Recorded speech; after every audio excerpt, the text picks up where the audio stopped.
I'm hungry!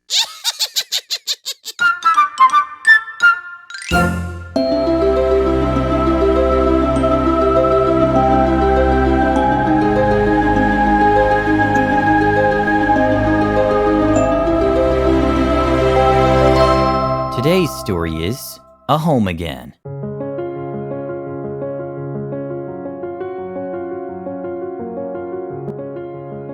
With my last brick in place and the final flower planted in my garden, I was ready for my family to move in.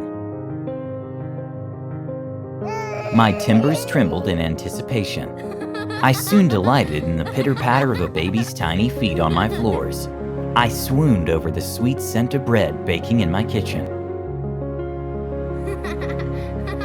I treasured the sound of laughter echoing down my hall. My family loved me, and I loved my family. I was more than a house. I was a home, their home.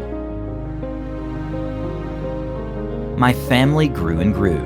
Each year the children were measured with marks on my hall door frame. Inches grew to feet. The soft pitter-patter turned into loud clomps. Sometimes I got a bit banged up, but my family always took care of me. The bustle of activity made me beam. Then one day it stopped. My family packed up all their things and swept me clean. They stood on the sidewalk, waving to me with tears in their eyes, and then drove away. I was confused. They must be coming back. Days went by. People came to look at me. They weren't my family. I couldn't let them in. When they walked up, I'd shake my roof shingles to the ground. I'd make my front steps creak. My shutters dangled from their hinges. Nobody ever stayed long enough to open my front door. Weeks passed, then months. My family never returned. Sorrow made my roof sag. My garden turned brown and filled with weeds. Tears ran down my windows, making them smudgy and smeared. Then a day came when two men walked up my driveway. One sprinted to my garden, admiring the daisies that had survived. The other bound up my creaky steps and pushed on my door. I swelled it closed. He pushed even harder, and it sprang open, rattling my rafters with surprise. Then they left. My eaves sighed in sorrow. A few days passed. They came back carrying paints and tools.